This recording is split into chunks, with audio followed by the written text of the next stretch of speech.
Hello viewers, welcome to Swarali audio stories. నేను మీ స్వరాలి. రామాలవ్ సీత 37వ భాగంతో మళ్ళీ మీ ముందుకొచ్చేసాను. స్టోరీ కనుక నచ్చినట్లయితే స్టోరీని లైక్ చేయండి, ఛానల్‌ని సబ్స్క్రైబ్ చేసుకోండి. అలాగే కామెంట్ చేయడం అస్సలు మర్చిపోకండి. ఇక లేట్ చేయకుండా మనం మన స్టోరీలోకి వెళ్ళిపోదాం. డాక్టర్స్ అందరినీ మీటింగ్ హాల్‌లో అటెండ్ అవ్వాలని స్టాఫ్ రూమ్‌లో ఇన్ఫర్మేషన్ పాస్ చేశాడు డాక్టర్ సదానందం. ఎమర్జెన్సీ కేసెస్ ఎక్కువ ఉండడంతో డాక్టర్స్ అంతా చాలా హడావిడిగా ఉన్నారు. ఇంపార్టెంట్ సర్జరీలో ఉన్న డాక్టర్స్ తప్ప మిగతా డాక్టర్స్ అందరూ ఆ ఎమర్జెన్సీ మీటింగ్కి అటెండ్ అయ్యారు. సర్జరీస్ కంప్లీట్ అయిన వెంటనే ప్రతి ఒక్క డాక్టర్ కంపల్సరీ ఈవినింగ్ మీటింగ్కి అటెండ్ అవ్వాలి. అంతేకాని అటెండ్ అవ్వడం ఇష్టం లేక సర్జరీలో ఉన్నాము, వర్క్లో ఉన్నాము అన్నట్టుగా బిల్డప్ ఇస్తే పనిష్మెంట్ సివియర్గా ఉంటుంది అని హెచ్చరించినట్లే చెప్పాడు డాక్టర్ సదానందం.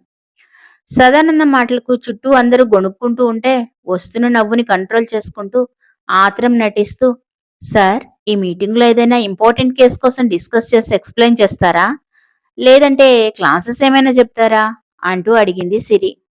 మన హాస్పిటల్ డీన్ ఇంట్రడక్షన్ జరగబోతోంది. నేను కూడా అతని గురించి మాట్లాడాలనుకుంటున్నాను. మరి మీరంతా ఏమనుకుంటున్నారు అని క్వశ్చన్ చేశాడు సదానందం. సార్, నేను నాతో పాటు ఇంకొంతమంది డాక్టర్స్ కలిపి ఒక ఇంపార్టెంట్ సర్జరీకి షెడ్యూల్ చేశాం. సో ఆ సర్జరీ కంపల్సరీ అటెండ్ కావాలి. ఆ సర్జరీని పోస్ట్ పోన్ చేయడం కుదరదు అంటూ కాస్త సంకోచిస్తూ మీటింగ్ హాల్లో ఉన్న డాక్టర్స్ నుంచి ఒక వ్యక్తి లేచి చెప్పాడు సదానందంతో. ఆ డాక్టర్ వంక కోపంగా చూస్తూ, సరే, ఆ సర్జరీకి సైన్ చేసిన డాక్టర్స్ తప్ప మిగతా డాక్టర్స్ అందరూ మీటింగ్ హాల్కి అటెండ్ కావాలి అని స్ట్రాంగ్ గానే వార్నింగ్ ఇచ్చి స్టాఫ్ రూమ్ నుంచి వెళ్ళిపోయాడు సదానందం. అబ్బా సిరి, ఇది మరీ ఓవర్ అయినట్టుగా లేదు? నేనైతే చచ్చినా ఆ మీటింగ్‌కి రాను. నాకు ఆ మీటింగ్‌కి అటెండ్ అవ్వాలని లేదు. అతనిచ్చే తొక్కలో స్పీచ్ వినాలని అంతకంటే కోరిక లేదు. నేనిప్పుడే వెళ్ళిపోతున్నా అని విసుగ్గా ఫేస్ పెట్టుకొని సిరి చేతిలోంచి తన చేతిని లాక్కుంటూ చెప్పింది మానస. ప్లీజ్ మానస, డీన్ మాట వినను అనుకుంటే ఎలా చెప్పు? కానీ మీటింగ్ అటెండ్ కాకపోతే చాలా పెద్ద ప్రాబ్లమ్ అవుతుంది. సైలెంట్‌గా వచ్చి అక్కడ కూర్చో అంతే చాలు. డాక్టర్స్ అంతా అక్కడే ఉంటే నువ్వొక్కదానివి ఇక్కడుండి ఏం చేస్తావు? అయినా విన్నావుగా ఇప్పుడే సార్ ఎంతలా చెప్పి వెళ్లారో. అయినా నువ్వు వినకుండా పిచ్చి పనులు చేశావంటే మర్యాదగా ఉండదు అని వేలు పెట్టి బెదిరించి మానసను బలవంతంగా లాక్కొని మీటింగ్ హాల్‌కి వెళ్ళింది సిరి. వీళ్ళిద్దరికన్నా ముందు చాలా మంది డాక్టర్స్ వచ్చి కూర్చున్నారు. కనిపించిన వారిని చిన్న స్మైల్‌తో విష్ చేస్తూ వీళ్ళ కోసం రిజర్వ్ చేసిన చైర్స్ దగ్గరికి వెళ్లి కూర్చున్నారు సిరి, మానస ఇద్దరు. చెప్పిన సమయానికి భరత్, సదానందం ఇద్దరూ కలిసి మీటింగ్ హాల్‌కి ఎంట్రీ ఇవ్వడంతో అప్పటి వరకు పేషెంట్స్, కేసులు అంటూ చిన్నగా డిస్కస్ చేసుకున్న డాక్టర్స్ అందరూ అటెన్షన్ పొజిషన్‌లో కూర్చున్నారు. భరత్ అంటే క్రష్ ఉన్న లేడీ డాక్టర్స్ మాత్రం భరత్ అందాన్ని, పర్సనాలిటీని, స్టైలిష్ వాక్‌ని చూపులతోనే హార్ట్ మొత్తం నింపేసుకుంటున్నారు. భరత్‌ని వాళ్ళు చూసే చూపులు, తన గురించి వాళ్ళు మాట్లాడుకుంటున్న గుసగుసలు విని బోర్ కొట్టాయి మానస్‌కి. హార్ట్ ఆపరేషన్‌లో స్పెషలిస్ట్ మన భరత్ సార్. ఎంత రిస్క్‌తో కూడుకున్న చాలా సింపుల్‌గా, ఈజీగా సర్జరీ చేయడం మన సార్ స్పెషాలిటీ. అనుకున్న టైం కన్నా ముందే సక్సెస్‌ఫుల్‌గా కంప్లీట్ చేసే కేపబిలిటీ మన భరత్ సార్‌ది. ఇంత చిన్న ఏజ్‌లోనే హార్ట్ సర్జన్‌లో స్పెషలిస్ట్ అవ్వడం సార్ స్పెషల్. మనందరికీ ఇన్స్పిరేషన్ మన భరత్ సార్ అంటూ తన ధోరణిలో భరత్ కోసం నాన్ స్టాప్‌గా చెప్పుకుంటూ పోతున్నాడు సదానందం. భరత్ గురించి అంత గొప్పలు చెప్తూ ఉంటే చాలా చిరాకుగా, విసుగ్గా, తలనొప్పిగా అనిపిస్తూ ఏదో ఇతనొక్కడే స్పెషల్ అన్నట్లుగా ఈ పొగడ్తల వర్షమేంటి? ప్రతి డాక్టర్‌కి ఏదో ఒక స్పెషలైజేషన్ ఉంటుంది. వాళ్ళకంటూ ఒక గుర్తింపు ఉంటుంది. ఏదో ఇతనొక్కడే డాక్టర్ అయినట్టుగా, ఇతనొక్కడికే గుర్తింపు ఉన్నట్టుగా, ఈ మహానుభావుడు తప్ప మరెవ్వరూ హార్ట్ సర్జరీ చేయలేనట్లుగా తెగ బిల్డప్ ఇస్తున్నారు అని కళ్ళు మూసుకొని మనసులోనే విసుక్కుంది మానస. సదానందం గారు చెప్తున్నట్లుగా ఏమీ లేదు. ప్రతి డాక్టర్‌కి ఏదో ఒక టాలెంట్ ఉంటుంది. అలానే వాళ్ళకంటూ ఒక స్పెషల్ ఉంటుంది. ఇలా నన్ను ఒకడినే స్పెషల్ అన్నట్లుగా చూపించడం ఏమీ బాగాలేదు అని సదానందం తనని పొగుడుతూ మాట్లాడుతున్న మాటలను మధ్యలోనే ఆపేశాడు భరత్. సదానందం ఒక చిన్న స్మైల్‌తో తల ఊపి, సార్, మీరంతా ఎంతో ఎక్సైట్‌మెంట్‌గా వెయిట్ చేస్తున్న Bharat sir live heart surgery ఇప్పుడు చూసే అవకాశం మీ అందరికీ వచ్చింది. సో ఆ సర్జరీకి సంబంధించిన డీటెయిల్స్ అన్నీ సార్ స్వయంగా చెప్తారు. అని చెప్పి, నెక్స్ట్ ఈ మీటింగ్ ఎందుకు కండక్ట్ చేశారో అన్న విషయం కూడా చెప్పి, తన ప్లేస్‌లోకి వెళ్లి కూర్చున్నాడు Sadanandam. Bharat live heart surgery కోసం ఈగర్‌గా వెయిట్ చేస్తున్న జూనియర్, సీనియర్ డాక్టర్స్ అందరూ భరత్ ఏం చెప్తాడా అని చెవులు రిక్కించి మరీ వింటున్నారు. నేనేం చెప్పాలనుకుంటున్నానో ఆ మ్యాటర్ అంతా సీనియర్ డాక్టర్ చెప్పేశారు. ఇక నాకు చెప్పడానికంటూ ఏమీ లేదు. ఇప్పుడు ఈ లైవ్ హార్ట్ సర్జరీ కోసం మీ అందరికీ యూజ్ అవుతుందని ఎక్స్‌పెక్ట్ చేస్తున్నాను. ఎవరికి ఎలాంటి డౌటొచ్చినా నిర్మొహమాటంగా అడగండి అని చాలా నార్మల్‌గా చెప్పాడు భరత్. తన మాటలు వినడం కానీ, తనని చూడడం కానీ ఇష్టం లేదన్నట్లుగా మానస నెమ్మదిగా ఎవ్వరికీ కనపడకుండా చైర్ కిందకు జారి ఆవలింతలు తీసుకొని కునుకుపాట్లు పడుతోంది. ఇదంతా ఓరకంట గమనిస్తూనే ఉన్న భరత్‌కి మానస ప్రవర్తన కోపం తెప్పిస్తున్నా కంట్రోల్ చేసుకుంటూ ఈ అమ్మాయిని ఇలా విడిచిపెట్టకూడదు.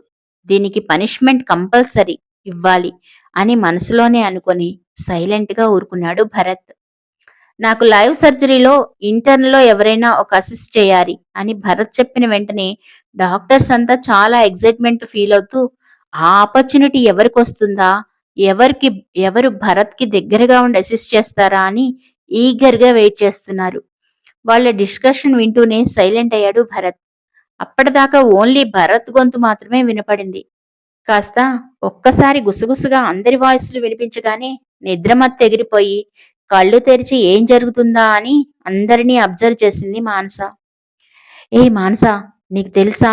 అని ఎక్సైట్‌గా ఫీలవుతూ, "భరత్ సార్‌కి సర్జరీలో అసిస్ట్ చేసే ఛాన్స్ మనకిస్తారంట. సార్‌తో సర్జరీ చేసే ఛాన్స్ మనకు దొరికితే ఎంత బావుంటుందో. నిజంగా మనకన్నా లక్కీ పర్సన్ ఇంకెవరూ ఉండరు. కానీ సార్‌తో సర్జరీ చేయాలి అని కోరుకోవడం కూడా అత్యాశే అవుతుంది. కాకపోతే ఇప్పుడు ఛాన్స్ ఇచ్చారు కాబట్టి అది మనకొస్తే బావుండు కదా!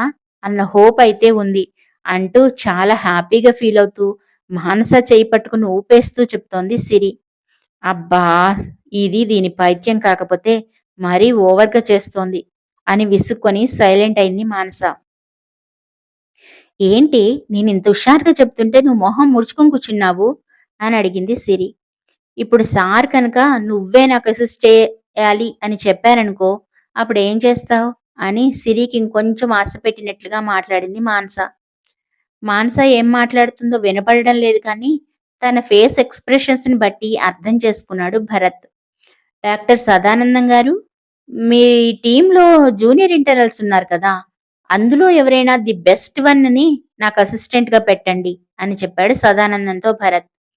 అంతమంది డాక్టర్స్ డిస్కషన్ మధ్యలో భరత్ అన్న మాటలకు ఒక్కసారిగా సదానందం టీమ్ డాక్టర్స్ అందరూ హ్యాపీగా ఫీల్ అయ్యారు. అలాగే ఎక్సైట్‌మెంట్ కూడా ఎక్కువగా ఉంది.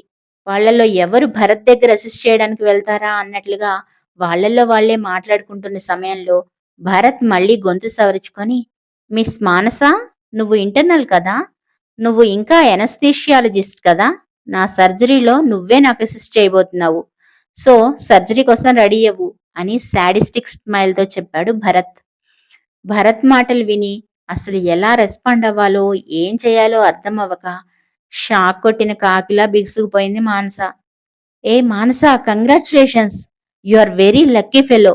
మా ఎవ్వరికీ రాని అదృష్టం నీకు మాత్రమే వచ్చింది. లైవ్ సర్జరీలో సార్‌కి అసిస్ట్ చేయడం అంటే మాటలా? నువ్వు నీ బెస్ట్ ఇవ్వు.